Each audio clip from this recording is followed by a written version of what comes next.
Radhe Radhe everyone, कैसे हैं आप सब। होप करती हूँ आप सब बहुत अच्छे होंगे। गाइज, आज की वीडियो में हम आपके साथ शेयर करने वाले हैं कि देव उठनी एकादशी के दिन हम तुलसी विवाह कैसे करें। देखिए, अभी मैंने कुछ दिन पहले एक वीडियो डाली थी जिसमें मैंने दिखाया था कि हम देव उठनी एकादशी के दिन तुलसी पूजन कैसे करें। तो तुलसी विवाह और तुलसी पूजन में बहुत अंतर होता है। तुलसी विवाह जो होता है वो पूरे रस्म और रिवाज के साथ विवाह किया जाता है तुलसी मैया का और ठाकुर जी का। और तुलसी पूजन सिर्फ एक साधारण पूजन होता है, उसमें फेरे, हल्दी, मेहंदी, इन सब चीज़ों की रस्म नहीं होती। तो देखिए, यहाँ पर हम पूरे रस्म और रिवाज के साथ ठाकुर जी का और तुलसी जी का विवाह करेंगे आज। तो पूरी वीडियो को लास्ट तक जरूर देखें।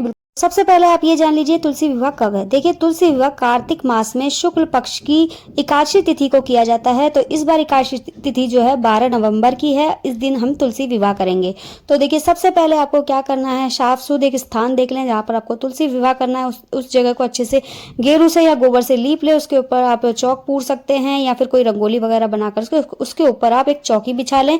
वहीं पर आप तुलसी मैया को विराजमान कर लें। वहीं पर आप शालिग्राम जी हो, आप तो शालिग्राम जी को विराजमान कर सकते हैं। ठाकुर जी हैं तो ठाकुर जी को विराजमान कर सकते हैं, या विष्णु जी का कोई भी अवतार हो तो आप उनके साथ उनका विवाह कर सकते हैं। देखिए, सबसे पहले आपको थोड़े से तिल लें, तिल चौकी पर रखें, उसके ऊपर ठाकुर जी को विराजमान करें। वहीं पर आप गणपति जी की स्थापना करें और उसके बाद आपको एक कलश की स्थापना करनी है। कलश के अंदर आपको एक शुद्ध जल भरना है, उसके अंदर गंगा जल डाल लें और फिर उसके बाद आप उसमें एक सिक्का डालें, हल्दी डालें, थोड़े से तिल डालें और फूल डाल लें।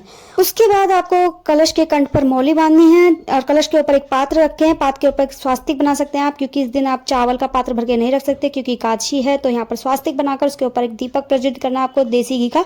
फिर दीपक पर रोली चंदन का तिलक करें, थोड़े से तिल चढ़ाएं और वस्त्र स्वरूप कलावा समर्पित करें। इस तरह से आपने कलश पूजन कर लिया है। उसके बाद आपको गणपति जी को तिलक करना है और वस्त्र स्वरूप कलावा समर्पित करना है, जनेऊ समर्पित करना है। इसी तरह से आपको ठाकुर जी को तिलक करना है और कलावा समर्पित करना है, जनेऊ समर्पित करना है। और उसके बाद आपको हल्दी लेनी है, क्योंकि यहाँ पर हमें हल्दी की रस्म करनी है सबसे पहले, क्योंकि हल्दी से ही शुरुआत होती है हर विवाह की। तो सबसे पहले आपको हल्दी लगानी है ठाकुर जी को और तुलसी मैया को, दोनों को हाथों पर, पैरों पर, मतलब नेक करें हल्दी का।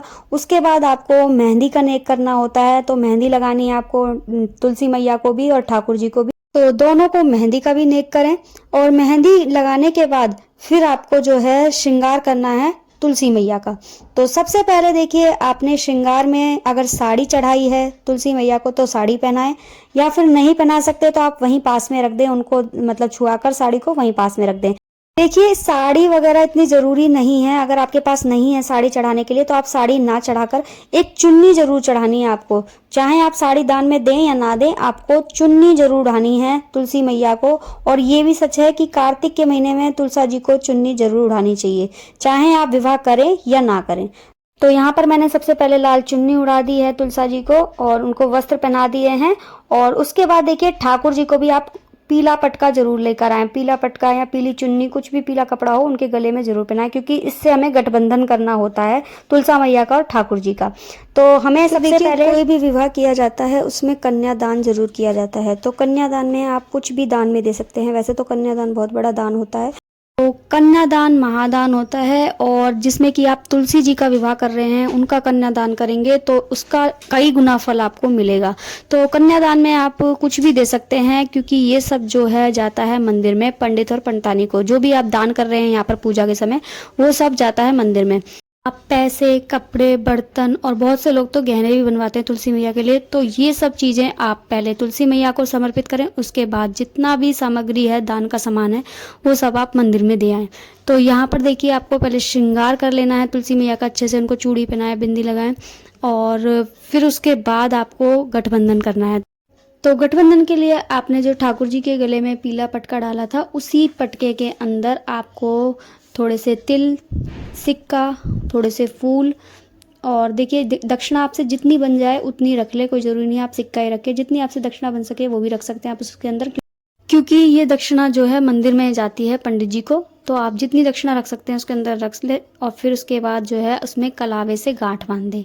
कलावे से गांठ इसलिए बांधी जाती है क्योंकि फिर उस कलावे को आप तुलसी जी की जो चुन्नी है उसमें बांध दें। तो इस तरह से जो है गठबंधन किया जाता है। और गठबंधन के बाद आपको करनी है जयमाला, मतलब जयमाला की भी रस्म आपको करनी है। तो सबसे पहले जो है वर को माला पहनाई जाती है, तो वधू माला पहनाती है। तो वधू को माला को छुआकर, मतलब तुलसी जी को माला को छुआकर आप ठाकुर जी को पहना दें। फिर आप दूसरी माला लें, उसको ठाकुर जी को छुआकर आप तुलसी मैया के गले में पहना दें। तो इस तरीके से आपको वरमाला करनी है, जयमाला करनी है मतलब। तो जब जयमाला हो जाए उसके बाद जो है आपको फेरे करने हैं।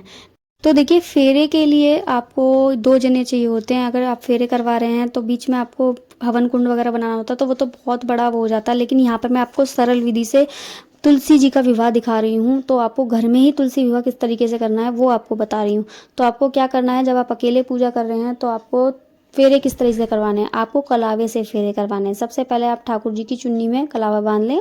उसके बाद आपको कलावे को लेकर चारों तरफ घुमाना है, ठाकुर जी के और तुलसी मैया के दोनों के चारों तरफ कलावे को 7 बार घुमाएं। जब 7 बार उस कलावे को आप घुमाएंगे तो 7 फेरे हो जाएंगे। इस तरीके से आपको फेरे कराने हैं।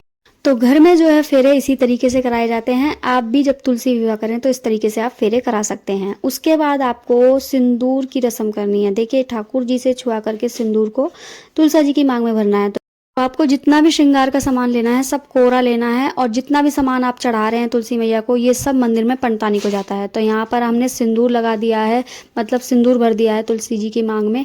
उसके बाद करनी है आपको आरती।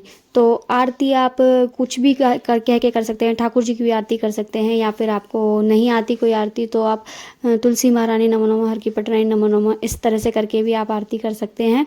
और मैं आपको एक बात और बताना भूल गई हूँ कि अगर आपने व्रत रखा है, जैसे आपने तुलसी विवाह किया है तो व्रत रखा है, या फिर आप एकादशी का व्रत रखते ही हैं तो अब यहाँ पर आपको एकादशी व्रत कथा भी करनी है और तुलसी की कहानी भी कहनी है। और हाथ में थोड़े तिल ले लें, फूल ले लें, उसके बाद आप कथा और कहानी कहें और वो तिल और फूल जो है तुलसा जी को और ठाकुर जी को समर्पित कर दें। उसके बाद करनी होती है आपको आरती। तो ये मैं आपको बताना भूल गई थी, इसलिए मैं आपको बता रही हूँ कि आपको पहले कथा और कहानी कहनी है, उसके बाद आपको आरती करनी है और धूप दीप दें तुलसी मैया को और ठाकुर जी को, खुद भी धूप दीप लें। और फिर उसके बाद आपको लगाना होता है भोग। भोग में आपने जो कुछ भी बनाया है प्रसाद में आप उस सब का भोग लगाएं, और साथ में फलाहार भी जरूर लगाएं, क्योंकि आपने व्रत रखा है तो आप फलाहार ही लेंगे। कल मतलब द्वादशी में इसका पारायण करेंगे, तो आप जितना भी भोग लगाएं अन्न का उसको आप घर के सदस्यों में बांट दें, और जो फलाहार भोग लगा रहे हैं वो आप खुद पा सकते हैं, मतलब खुद खा सकते हैं, उससे आप व्रत खोल सकते हैं। लेकिन बहुत से लोग ऐसे होते हैं जो एकादशी में व्रत ना खोल के, मतलब व्रत का पारायण ना करके द्वादशी में पारायण करते हैं। मतलब द्वादशी में भगवान को पहले चावल खिचड़ी का भोग लगाते हैं, उसके बाद ही अन्न प्रसाद पाते हैं। तो आप जैसा करते हो आप वैसा कर सकते हैं। और इसी तरह से जो है तुलसी विवाह किया जाता है घर में। अगर आपको ये सरल विधि अच्छी लगी हो और आज की वीडियो समझ आई हो तो प्लीज़ वीडियो को लाइक शेयर कमेंट करना बिल्कुल ना भूलें, और जल्दी जल्दी जाकर चैनल को भी सब्सक्राइब करें, क्योंकि आगे भी मैं बहुत सारी वीडियो इसी तरह की पूजा पाठ से रिलेटेड डालती रहूँगी। आपके लिए अच्छी अच्छी वीडियो शेयर करती रहूँगी। तो मिलती हूँ अब आपसे नेक्स्ट वीडियो में, तब तक के लिए राधे राधे।